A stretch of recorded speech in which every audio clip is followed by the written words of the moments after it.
महाराष्ट्रातल्या शिवसेना, काँग्रेस आणि राष्ट्रवादी काँग्रेसच्या आघाडी सरकारला सत्तेत येऊन 1 वर्ष पूर्ण होतंय। मी उद्धव बाळासाहेब ठाकरे ईश्वर साक्ष शपथ घेतो की कायद्याद्वारे स्थापित झाले आहे अशा भारतीय संविधानाबद्दल मी खरी श्रद्धा व निष्ठा बाळगेन। मी भारताची सार्वभौमता व एकात्मता उन्नत राखीन। मी महाराष्ट्र राज्याचा मुख्यमंत्री म्हणून माझी कामे निष्ठापूर्वक व शुद्ध बुद्धीने पार पाडीन। 5 जानेवारी 2020 ला या सरकारमधल्या मंत्र्यांनी शपथ घेतली। त्यात एक नाव सिंधुदुर्ग आणि रत्नागिरी वासियांसाठी अभिमानास्पद होतं। त्या नावाला कॅबिनेट मंत्रिपदाचं वलय होतं। ते नाव होतं, मी उदय रवींद्र सामंत ईश्वर साक्ष शपथ घेतो की कायद्याद्वारे स्थापित झालेल्या अशा भारतीय संविधानाबद्दल मी खरी श्रद्धा व निष्ठा बाळगेन। मी भारताची सार्वभौमता व एकात्मता उन्नत राखीन। मी महाराष्ट्र राज्याचा मंत्री म्हणून माझी कामे निष्ठापूर्वक व शुद्ध बुद्धीने पार पाडीन। उच्च आणि तंत्रशिक्षण खात्याची जबाबदारी उदय सामंत यांच्याकडे सोपविण्यात आली होती। तर 8 जानेवारीला उदय सामंत यांच्याकडे सिंधुदुर्ग जिल्ह्याचं पालकमंत्रीपद सोपविण्यात आलं आणि खऱ्या अर्थानं सिंधुदुर्गच्या विकासाचा उदय होण्याची मुहूर्तमेढ रोवली गेली। सिंधुदुर्गचे पालकमंत्री उदय सामंत यांच्या वाढदिवसाच्या निमित्तानं कोकण नवनं त्यांच्या कार्यकर्तृत्वावर टाकलेला हा प्रकाशझोत।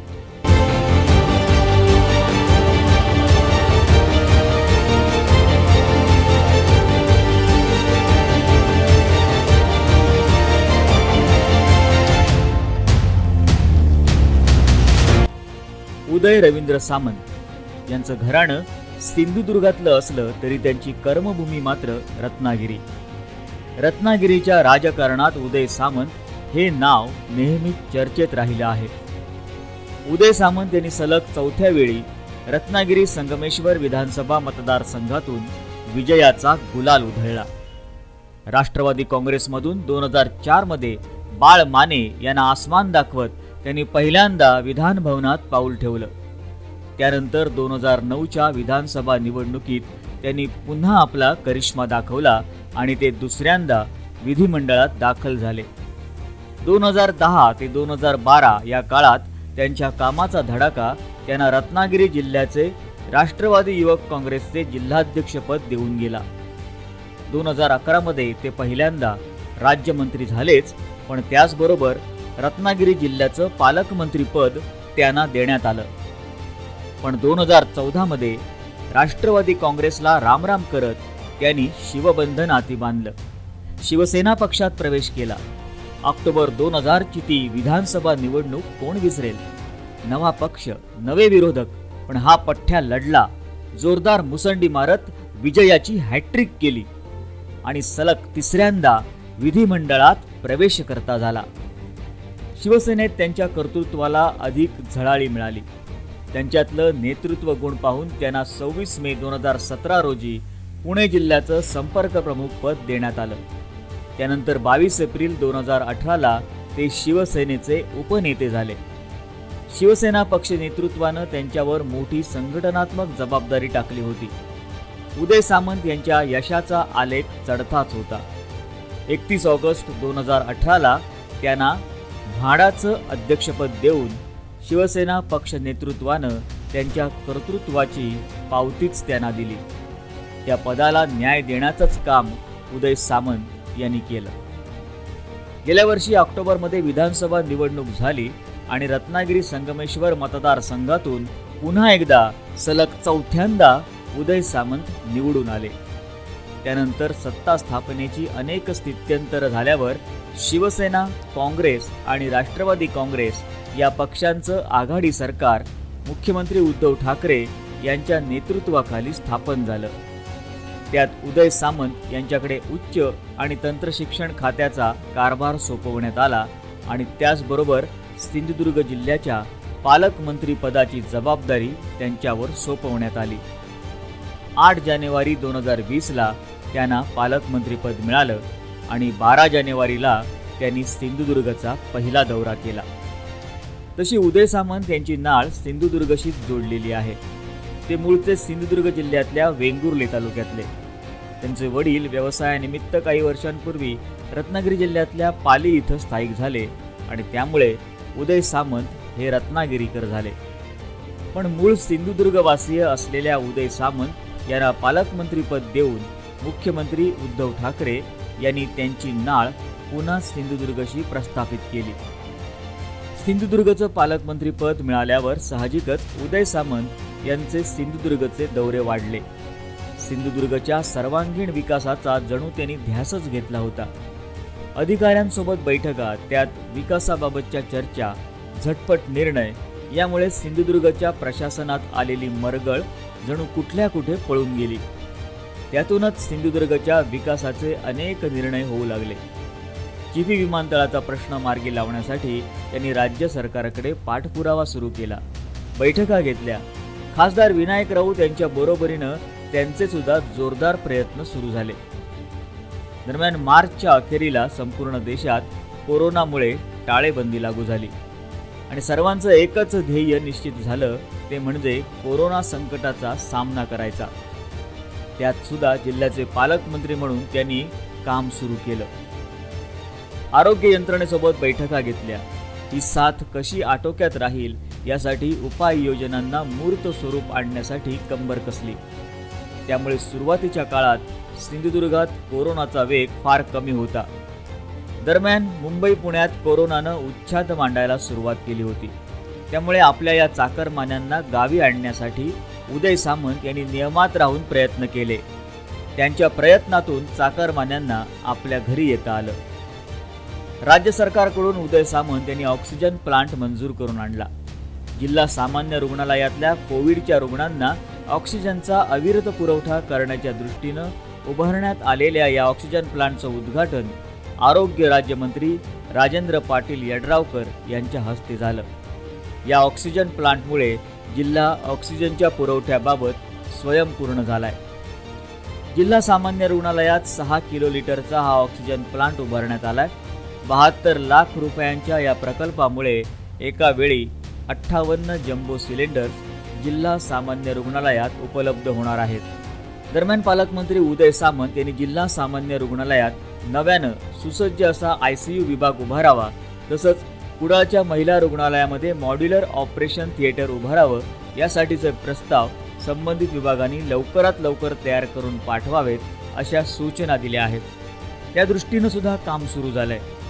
कुडाळचं महिला रुग्णालय सुद्धा लवकरच सुरू होणार आहे. त्याचबरोबर कुडाळला होत असलेल्या मच्छिंद्रनाथ कांबळी नाट्यसंकुलाचं काम सुद्धा वेगानं सुरू आहे. पण उदय सामंत यांनी सर्वात मोठा निर्णय घेतला तो सिंधुदुर्गात शासकीय वैद्यकीय महाविद्यालय सुरू करण्याचा. राज्य शासनानं त्याला मंजुरी दिली. त्यासाठी डीनची नियुक्ती झाली, निधीची तरतूद झाली. अलीकडेच झालेल्या पत्रकार परिषदेत त्यांनी वैद्यकीय महाविद्यालयासाठी 50 लाखाचा निधी मंजूर केला. हे सर्व घडून आलं ते पालकमंत्री उदय सामंत यांच्या प्रयत्नातून. त्याचबरोबर कोविड-19च्या लसीचं नियोजन देखील पालकमंत्री उदय सामंत यांच्या मार्गदर्शनाखाली झालं आहे. आंबोलीसारख्या ठिकाणी CCTV उभारणीसाठी त्यांनी निधी दिलेला आहे. आंबोलीच्या दरीत मृतदेह फेकण्याचे वाढते प्रकार पाहता सजग पालकमंत्री उदय सामंत यांनी नियोजनमधून 52 लाख रुपयांचा निधी मंजूर केलाय. लसीकरणासाठी सुद्धा पालकमंत्री उदय सामंत यांनी सूक्ष्म नियोजन केलंय. त्याचप्रमाणे लस दिली जाणार आहे. आशा कर्मचारी, उमेद कर्मचारी यांचे प्रश्न सोडवून उदय सामंत यांनी त्यांना दिलासा देण्याचं सुद्धा काम केलंय. उच्च आणि तंत्रशिक्षण खात्याचा कारभार उदय सामंत यांच्याकडे आहे. खरं म्हणजे हे खातं तसं कोणाच्या गणतीत नसतं, पण कोरोना काळात उदय सामंत यांनी ज्या पद्धतीनं विद्यार्थ्यांच्या हिताचे निर्णय घेतले त्यामुळे हे खातं आणि मंत्री उदय सामंत नेहमीच चर्चेत राहिले. कित्येक वेळा ते विविध वृत्तवाहिन्यांवर लाईव्ह होते. त्यांच्या परीक्षांबाबतच्या निर्णयाकडे सर्वच विद्यार्थ्यांचे आणि त्यांच्या पालकांचे डोळे लागलेले होते. त्यांनी घेतलेल्या निर्णयामुळे आणि राज्य सरकारने UGCशी केलेल्या समन्वयामुळे बऱ्याच गोष्टी शक्य झाल्या. UGCला जे मी पत्र लिहिलं होतं आणि त्याच्यानंतर राज्यपाल महोदयांची जी नाराजी होती त्या संदर्भात आज दुपारीच मी माननीय राज्यपाल महोदयांची चर्चा केली, त्यांचा गैरसमज दूर केला आणि त्यांच्या निर्देशाप्रमाणे आज जी कुलगुरूंची बैठक झाली त्याच्यामध्ये सुहास पेडणेकर समिती जी पूर्वी स्थापन केलेली होती, त्या समितीला भविष्यातल्या परीक्षांसंदर्भात काय करायचं त्याचा अंतिम प्रारूप सादर करावा अशा पद्धतीच्या मी सूचना दिलेल्या आहेत.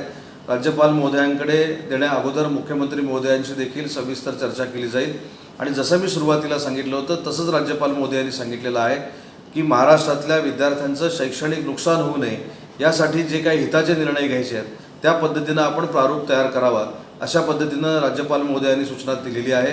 येत्या 2 दिवसात ही कमिटी प्रारूप तयार करेल, माझ्या मंत्रालयाकडे ते प्रारूप सबमिट करेल, सादर करेल.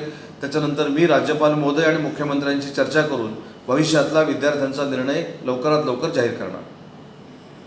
13 विद्यापीठांच्या परीक्षा व्यवस्थितरित्या पार पडल्या.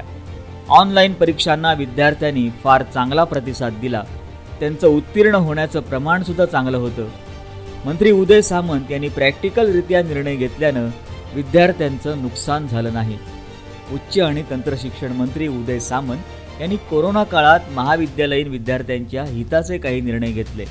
त्यामुळे विद्यार्थी वर्गात उदय सामंत हे खूपच लोकप्रिय ठरले. एकतर तरुण मंत्री, रुबाबदार व्यक्तिमत्व आणि नेहमीच काळाबरोबर चालण्याची त्यांची सवय. टिपिकल मंत्र्याच्या प्रतिमेच्या बाहेरचे असणारे हे मंत्री महाविद्यालयीन युवकांना आपल्यातलेच वाटले नसतील तरच नवल. म्हणूनच विद्यार्थ्यांमध्ये त्यांची क्रेज आमचा एकच दादा उदय दादा अशीच राहिली आहे. उदय सामंत यांनी रत्नागिरीत आपली एक वेगळी प्रतिमा निर्माण केली आहे. जनमानसात त्यांची एक डॅशिंग नेतृत्व म्हणून ओळख आहे. तरुणांसाठी ते एक आयकॉन आहेतच, पण आपल्या कुटुंबाबद्दल सुद्धा त्यांना खूप आपुलकी आहे. पत्नी जया सामंत आणि मुलं कीर्ती आणि तीर्था असं हे सुखी कुटुंब. आपल्या कामाच्या व्यस्ततेमधून ते आपल्या कुटुंबासाठी सुद्धा तेवढाच वेळ देतात. उदय सामंत यांना क्रीडा आणि कला क्षेत्राची देखील आवड आहे. रत्नागिरी डिस्ट्रिक्ट क्रिकेट असोसिएशनचे ते सदस्य आहेत. तसंच 2004 ते 2007 मध्ये ते अध्यक्षसुद्धा राहिलेले आहेत. त्यांच्याच प्रयत्नातून रत्नागिरीत रणजी ट्रॉफीचा सामनासुद्धा झाला. रत्नागिरी जिल्हा स्पोर्ट्स फेडरेशनचे ते अध्यक्ष आहेत. कला क्षेत्राची सुद्धा त्यांना आवड आहे. अखिल भारतीय मराठी नाट्य परिषद नियामक मंडळ मुंबईचे ते सदस्य आहेत. अखिल भारतीय मराठी नाट्य परिषद रत्नागिरी शाखेचे ते अध्यक्ष आहेत. रत्नागिरी जिल्हा कला आणि सांस्कृतिक कलाकार संस्थेचे ते अध्यक्ष आहेत. सहकार आणि शिक्षण क्षेत्रात सुद्धा त्यांचं कार्य मोठं आहे. सिंधुदुर्गच्या पालकमंत्रीपदाची जबाबदारी स्वीकारून उदय सामंत यांना आता तर कुठे फक्त 1च वर्ष झालंय. कोरोना संकट काळात सुद्धा उदय सामंत यांनी सिंधुदुर्गात विकासाचा धडाका लावला. म्हणूनच सिंधुदुर्गला त्यांच्या रूपानं खऱ्या अर्थानं एक जागरूक पालक मिळालाय असं म्हटलं तर ते चुकीचं ठरणार नाही.